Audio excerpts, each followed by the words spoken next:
Welcome to the Purpose Cycle podcast, the podcast that brings listeners impactful practices to help you build towards fruition and fulfillment.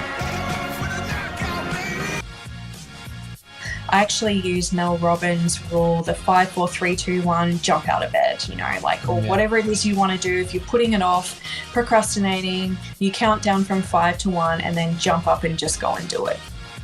Your body is designed to detox itself. You don't need to go on a 5 or 6 day juice cleanse. Yeah. You don't need to go on a water diet. Cutting carbs is another example. Meditation is very important. It helps reduce stress and cortisol levels and anxiety, and it actually provides your nervous system with a rest that is 5 times deeper than sleep.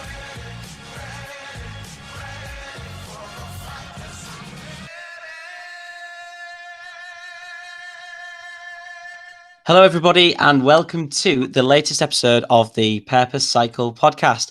My guest today helps followers thrive in health, fitness, and sleep. On her Instagram page that boasts 18,000 followers, she delivers effective and practical advice that will maximize your potential and change your life. Please welcome today's first female guest on the Purpose Cycle podcast, Ali Eather. Ali, thank you so much for joining us. Thank you so much for inviting me to be on here, and I'm excited to be your first female guest as well. That's awesome. I know, it's brilliant. Yeah, it's a pleasure to have you on today. First of all, would you like to tell listeners a little bit more about yourself? Sure. Okay. So I am an online health and fitness coach. I specialize in DNA-based fitness and nutrition programs, and I am also a sleep coach as well. But prior to getting into health and fitness, I used to be a lawyer.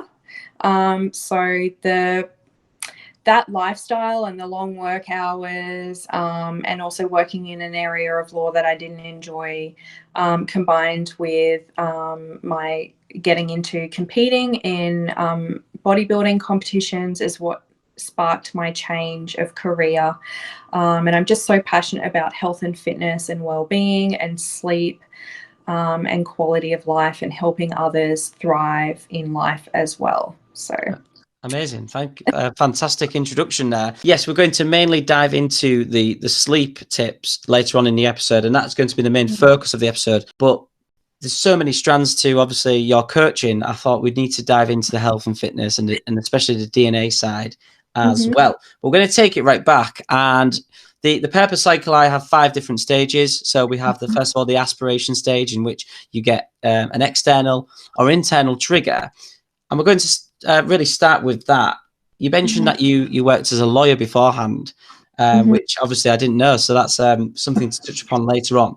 What was the first sort of external or internal triggers that you had in wanting to go into health and fitness?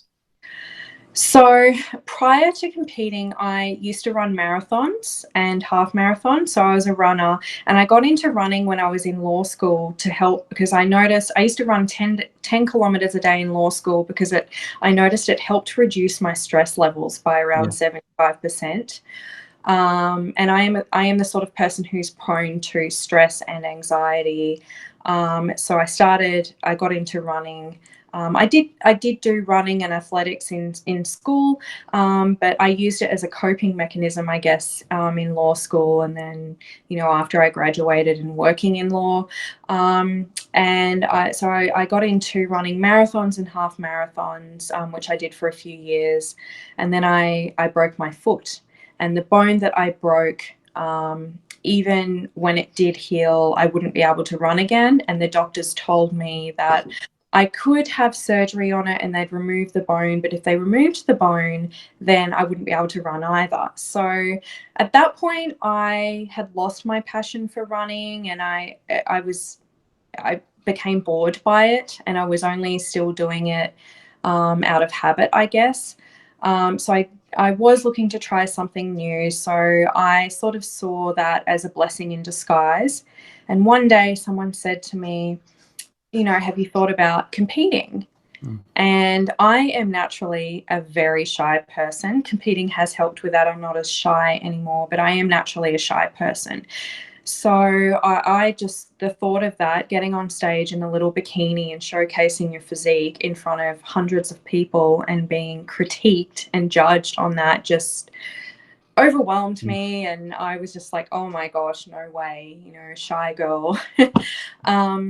But I sort of thought about it over an 18-month to 2-year phase, and I went to a few shows, and then I just thought, you know what, I'm gonna just give it a try. You know, what have I got to lose? It'll probably, I'm sure I'll learn a lot from it, and it'll help me grow as a person. So that's sort of how I got into that. And then my health and fitness kind of stemmed from that. So Yeah. And I don't know what it's like in the US, but in the UK particularly, there's been a huge culture change in women's bodybuilding over the last 10 years, I would say. It is much more accepted and celebrated as before. There was a bit of a stereotype and a stigma attached to it. So was there anybody in particular in the US when you was first started out, or in like a mentoring role or a role model, who you thought, right, she's setting a great example, I'd like to follow in her footsteps? Yeah. So for me, it was when I was still living in Australia. I've only been in the US for a little over 2 years now. But I went to, before I competed, one of the things that I did do was I went to a convention, a fitness convention. I think it was the Arnold's convention, which was, I think it's Australia's largest fitness convention. And it's held in Melbourne each year, generally around March. And I met Hattie Boydell. I don't know if you've heard of her. But Hattie Boydell, she has an incredible story, and I just love her. She's so incredibly kind and humble and genuinely cares about other people, but she's also an incredible athlete, and she just lives and breathes the lifestyle. And she is a WBFF fitness model competitor. And I think in 2016, she was the world champion. And then the last couple of years, she's ranked second in the world, and she's just incredible. And so I met her, and I just found her so inspiring, and her background. The thing is, with getting into competing and setting health and fitness goals, it's not just about weight loss. And for her, it wasn't about weight loss. She used to be anorexic. And so I could kind of relate to that, because growing up, particularly in high school, my sister was anorexic, and she did nearly die from it. So Hattie was anorexic, and she recovered from that, and became a world champion. And she's just an incredible athlete and an incredible person and an incredible example and role model for especially women, I think. Yeah. So probably her. I definitely, whenever I think of anyone that I look up to, it's her. Wow. Yeah, and seeing obviously the success that she had probably gave you a lot of internal feelings and sort of thinking, well, you know, this is something that I could do. And then we go to sort of that next step of realization. You mentioned before that you was a lawyer, and that must have been quite a big step when wanting to obviously go into full-time being a health coach. A lot, like you mentioned before, the stress of being a lawyer, but was there any stress related to maybe taking that career leap? Because being in the health industry at first, it appears to be such a saturated market. Obviously, we'll talk about the niche that you found in the DNA coaching, but was there any sort of realizations or fears that you had when taking that big step? Just that there's so much misinformation, and I'm just going to say it, bullshit information out there, and detox teas and quick fix approaches, and they're actually more harmful on your health and fitness. And also, you know, you scroll through Instagram, and it's people looking their best and everything, and people often compare themselves to others and think, oh, well, I'm not as attractive as she is or as he is, or I need to look like that. I need to be a size 0 to be,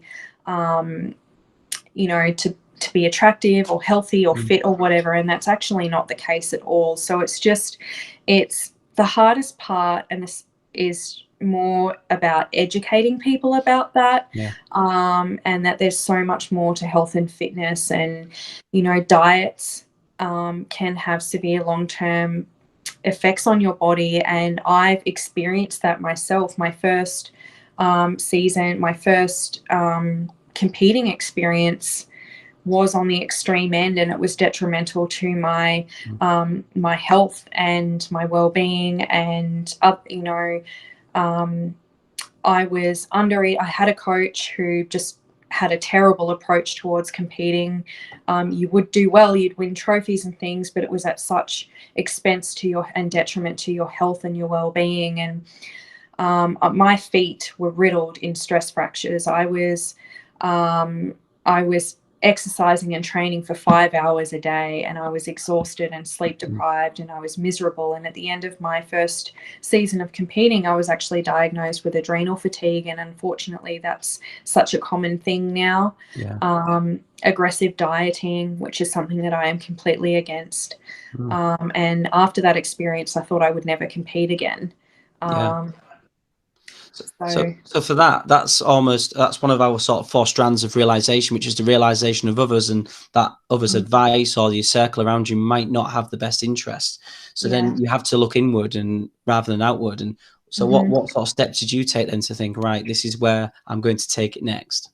Well, I just thought, all of that exercising and training for 5 hours a day on 11 or 1200 calories when I was already slim to begin with. It's not like I had 20 kilos to lose.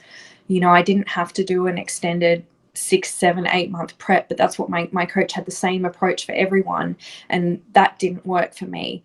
And so, I suffered the consequences as a result, and other people on my team ended up in hospital, and it was not good. So I decided this isn't for me.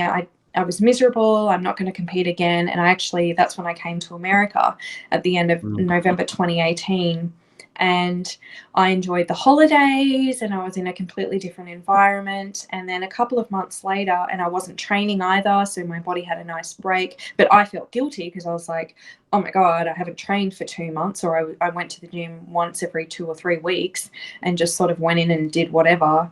But essentially I had a break, which was the greatest thing I could have done for my body. And then I had another coach reach out to me and over Instagram actually, and she said, oh, are you going to compete again this year? This was early 2019. And she asked if I had a coach, and I told her about my experience, and I said, I don't think competing's for me. I don't want to do it again. And when I told her what I went through, the calories I was on for such an extended period of time, and all the overtraining and the being pushed to train with injuries, both my feet being riddled with stress fractures, she was shocked, and she said, that's not how it should be. And she had a healthy, sustainable approach. And she just said, look, I completely respect your decision if you don't want to compete again, but just give it one more crack, with this approach, my approach, which is healthy and sustainable. And then if you decide you don't want to compete again, then that's fine. So I just thought, you know what, I'm going to give it one more shot. And it was the best thing I did for my body. It helped me recover from my adrenal fatigue, helped me balance out my hormones. And I ended up hitting the stage on double the calories I was on 7 months earlier. So I hit the stage on 2,200 calories, and all the other girls in my lineup, chatting to them backstage, were on the 1,000. Some were on 1,000 calories, some were on 1,100, and they just couldn't believe I was on 2,200. And it was reflected in my physique as well. And I did really well in that comp, and I just enjoyed the experience. And I was only training 4 to 5 days a week. I didn't really have any cardio. I just had a step count for neat purposes. I was on double the amount of food. And it was a very health focused approach, which I loved. And so, yeah, that's...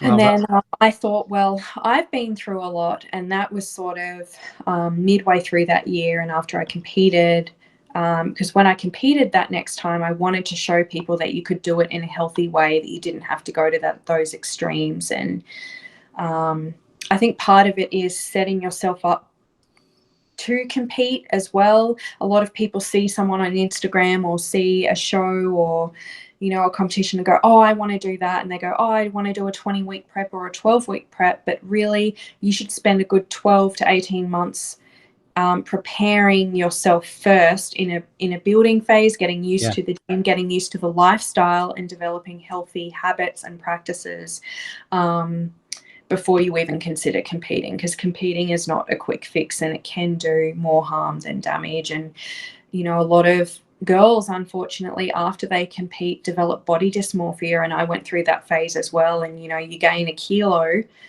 you're a kilo up from your stage weight and you feel fat, and you think that you're fat.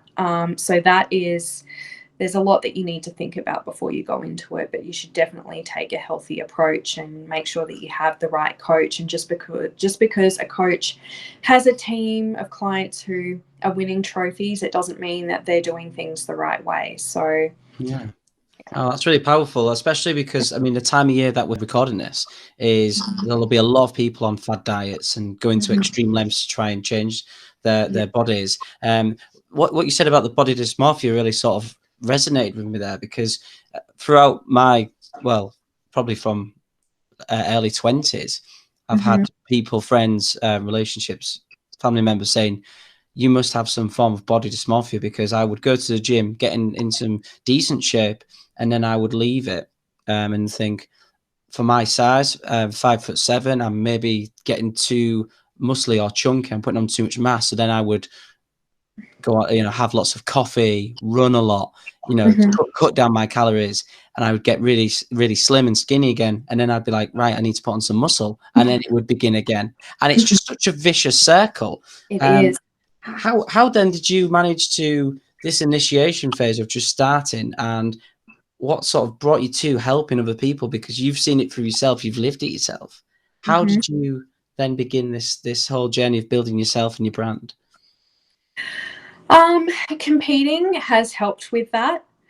But I think, just meeting people and hearing similar stories and just seeing, like I said, all that bullshit out there, it's really sad when you see people going down those paths of, extremely restrictive diets and, juice cleansers. And, your body is designed to detox itself. You don't need to go on a 5 or 6 day juice cleanse. Yeah. You don't need to go on a water diet. Cutting carbs is another example. There's the argument that carbs aren't essential for human life. They're not. But they are essential for performance and for energy and, even thinking and productivity. I think everything has its place. Obviously, protein is the most crucial. It's essential. And then fats as well. People think, oh, everything's got to be fat-free. I've got to cut fats. But you do that and you open yourself up to severe hormonal damage, which is what happened to me, and being diagnosed with adrenal fatigue. And particularly for women, fats are super important for hormonal regulation. So there's a quote from somebody who's quite popular in the health and fitness industry in the UK, Jamie Alderton. I'm not sure if you've heard of him, but he said he said this about keto diet and things. He said there's only 2 types of people in this world: those people who like carbs and liars. He said everybody likes carbs. So it's good. It's just good for being happy in general. Yes, it is. Carbs. I think carbs are important, and carbs, especially from a physique standpoint, carbs are what fill you out. That's why, bodybuilders carb up before, in their peak week and before getting up on stage. It's because it fills you out. If you don't have carbs, you look flat and depleted. But you're right, carbs make you happy. They influence your mood, your performance. And even I noticed when I was on low carbs, I couldn't think properly. It would take me twice as long to complete a task and twice as long to do my work than when I was on higher carbs. So definitely I am a big fan of carbs. I just want to touch back on something you mentioned earlier as well about body image, because I had no idea that you had such a strong running background, because I competed in athletics as well during school and growing up. And for me, going into weight training and then going back into athletics was one of the things that caused this sort of body dysmorphia, because I would go back and I was maybe 9.5 stone when I was competing in cross countries and athletics, and then I'd go, come back maybe, I don't know, 10.5 stone after 6 years away weight training, and I'd feel massive, and I would then think, why, I look completely different. I need to lose weight. I'm too big to run a 5K or 10K. Did you have any issues with that when you were kicking back to the Ali of the past who ran, and obviously the new Ali, the weight trainer? Well, when I first started getting into weight training, it did freak me out, especially with my first competition, because I'd put on, quite a bit of muscle, and it did freak me out. I was worried about what other people would think, if I'd be perceived as being too manly and things like that. But really, it's about learning to love yourself at all stages, and that's bringing it back to competing. A lot of competitors struggle with body dysmorphia post competing, because when you compete, you're so lean, but it's not healthy to maintain that level of leanness, particularly for a female, year round. Women should have a bit of body fat on them. So really, it's about learning to love yourself, learning to love each phase of the journey, and as long as you are healthy, it doesn't matter if you have a little bit of extra meat on you. What matters is how you feel, your energy levels, how you're sleeping, how your digestion is.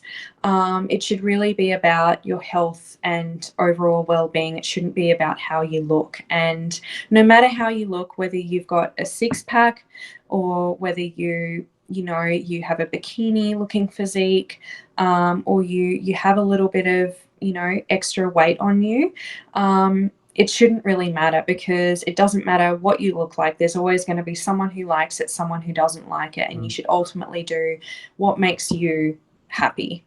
Definitely. Happiness is different for everyone, and I'm definitely happier when I do have a little bit of body fat on me. It's funny, when I am stage lean, that's when I am my most self-conscious. I don't know why, but I think, is it to do with maybe the fact that there's going to be so many eyes on you, and you have to get up there, and obviously it's a performance, isn't it? Yeah, and I think so as well. And also, I generally compete in the bikini category, and I generally do have a little more muscle on me. But my last comp, that's my feedback was, your physique is perfect. You don't need to change anything about it. That's what they wanted. So that for me is when I learned to love, not love myself as in a vain way, but learned to love what I was doing and what I had achieved, and the way, the building the muscle, and I felt good as well. No, good. Yeah, I mean, I've speak for myself, relating back as well. The happiest I've ever felt is in the past year, 18 months, when I've been weight training regularly, and I'm thinking, actually, you can shed that part of your life where you was a runner, because this is a completely different person. And you just like obviously mentally, when you develop knowledge, you grow, you change your physique as you get older, and you grow as a person. So that's again, it's such an inspiring story, and I really hope that obviously men and women can both relate to certain aspects of your story as well. Suit Up Apparel is a new menswear company who provide customers with a compelling range of products that combine looking amazing with comfort. The team at Suit Up Apparel know how testing the day-to-day grind can be, so they focus their collections around one simple phrase: look great, perform even better. Suit Up are offering new customers 20% off their order with the code WELCOME20, but don't worry, Purpose Cycle podcast listeners can get 10% off future orders by using the code PURPOSE at checkout. Go on to suitupapparel.co.uk to see the fantastic products on offer, and remember to stay sharp and suit up.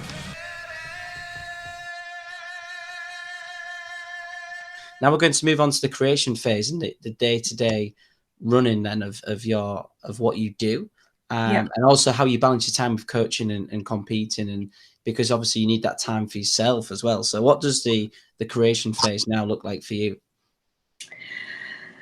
Okay, so The creation phase for me really started when I did get into competing. So essentially I had to learn to create new and better habits that I might not have had previously. So I had to learn to become more disciplined. I had to learn to become more organized. I had to learn to prioritize better, manage my time better. And also I had to learn how to become productive rather than just busy. So I learned a lot of that in my first couple of comp preps, but those skills and those habits are transferable to all aspects of your life. And so now having my own business and expanding and growing that, all of those skills help with that. And in terms of juggling competing as well, I didn't get to compete last year because of the pandemic, unfortunately, and the shows that I had intended competing in were either cancelled or postponed. So hopefully this year I'll be able to. But really it's about how I begin my day.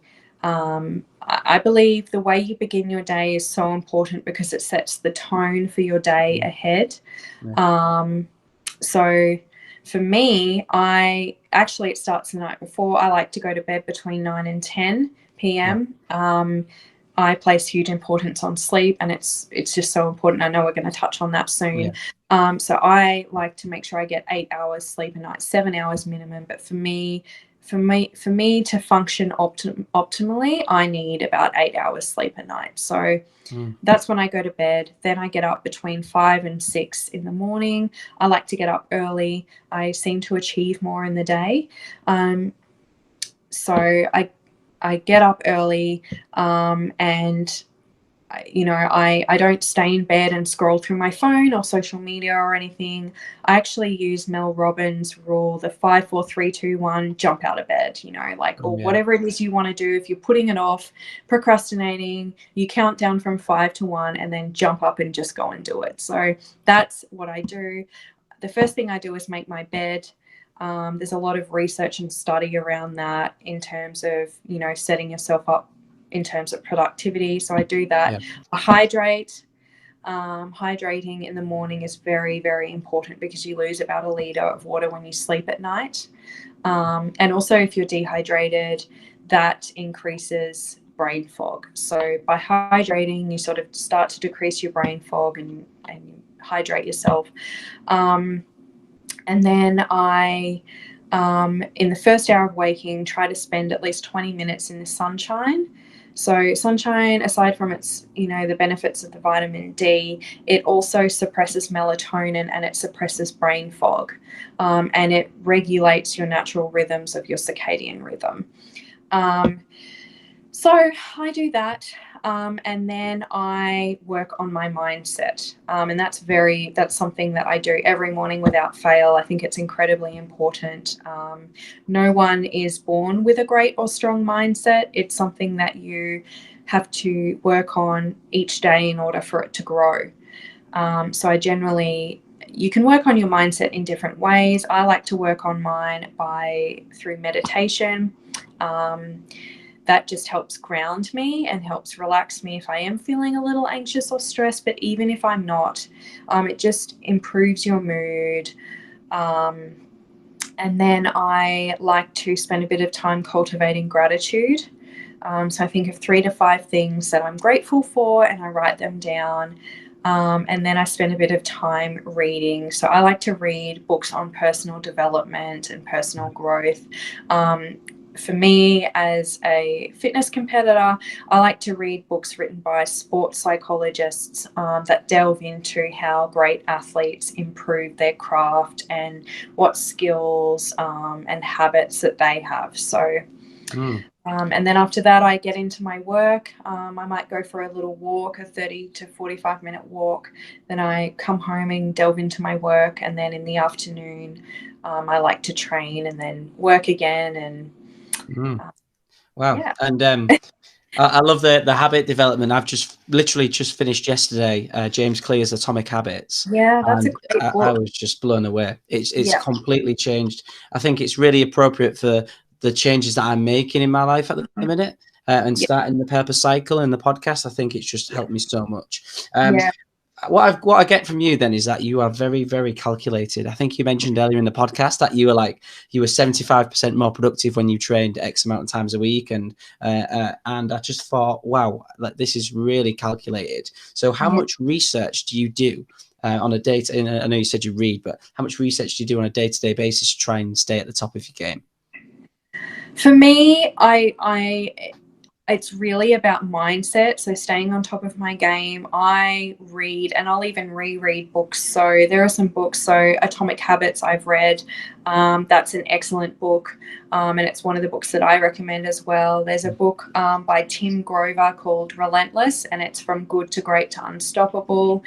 There's another book called The Champion's Mind, How Great Athletes Think, Train and Thrive by Jim Aframo. I don't know if I pronounced his name correctly. And the one that I'm reading at the moment is called Think Like a Warrior, and it's the 5 inner beliefs that make you unstoppable. So reading those and keeping a routine and being consistent and having good daily habits for me is what keeps me on track and on top of my game, so to speak. Yeah. And I have bad days as well and times where I slip up. We're all human, but what matters is, you know, and I encounter setbacks as well and challenges and hurdles just like everyone else, but and I fail as well, but I see failure as a stepping stone to success. And what matters is that you fail forward, so you learn the lessons, you don't beat yourself up over it, you jump back up on the horse and get back on track and keep going. And I think having a plan in place for what you'll do if and when you encounter a setback or a perceived failure is quite important as well. But those are things that I do, but also being conscious of who I spend time with and who I surround myself as well. And this is incredibly important. And I think that's what people don't realize. So they say that you are the average of the 5 people you spend the most time with. And that is incredibly important. So my friends and my partner, the people I surround myself, are all very driven people. They're all, you know, well accomplished, and I actually consider them to be better than me. I like surrounding myself. I don't get jealous. I like to surround myself with people who are actually better than me because I can learn from them. And it doesn't matter how great you are at whatever it is you're doing. There's always room for improvement. You can always learn. You can always level up. And I think as long as you're open-minded and willing to learn and willing to grow,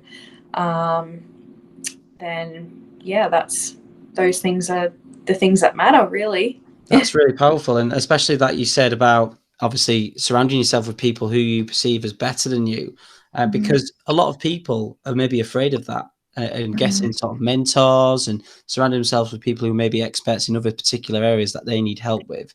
And it is a really strong mindset to have. And it's something that you do have to train and develop in a habit, like you mentioned. And especially what I've learned since starting this whole journey is that I've always been into personal development and improving myself. But when an obstacle came up, I would then just revert back to the old me, the default me. And that system that's in place with the habits, quite similar to you. I like to get up, have lots of water and lots of different things that I've made changes for. It just makes you so much more resilient to change, to failure, and all of these obstacles that you overcome. And one of the things you mentioned earlier as well about meditating, and I just want to ask how crucial that is, because that's something that I want to get into, but I'm a little bit unsure because I'm just not experienced in it, or I haven't researched it enough. I've seen that you on Instagram that you post about it quite a lot. How important is it to train your mind as much as you train your body? Well, like I said, meditation grounds you, but its benefits extend far beyond just that. Meditation can help with your sleep, and it can seem, you know, a little daunting and overwhelming at first, especially if it's foreign to you. So in that case, I recommend, there are a lot of apps and resources out there to help with that. And there's an app that I use called Headspace, and it provides guided meditations at all levels. So it doesn't matter if you're a beginner, intermediate, advanced. There's a meditation there for you. There are meditations there that you can do before sleep. The meditation exercises that I do a lot are more primarily around stress.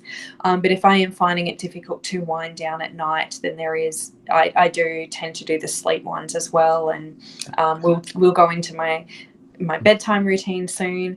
But yeah, meditation is very important. It helps reduce stress and cortisol levels and anxiety, and it actually provides your nervous system with a rest that is 5 times deeper than sleep.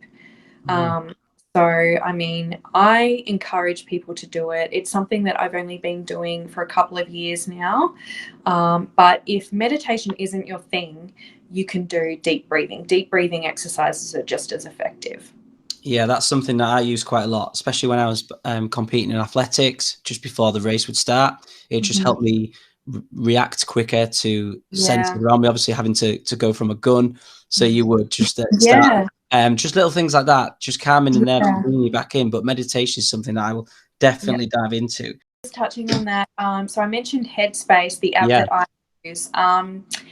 Headspace have I guess like a docu-series that they've just released on Netflix, and it goes into, I've started watching it. I think it's like a 5-part episode. It's like a mini docu-series, and it goes through meditation, the benefits that it has, what it does to your body, your mind, and it's scientifically backed as well. So it's really interesting. So maybe give that a watch. And I've seen it about. I put it on the list, but like the many things with Netflix, it was really good. Around. I need to get into it. Yeah. Fantastic. Well, that is part 1 of my talk with Ali Eather on the importance of sleep in a healthy lifestyle. Please go and check out part 2, where we delve into so much more detail about the main reasons why sleep is so important and how to maximize your sleep to gain optimal performance. I'll see you over there.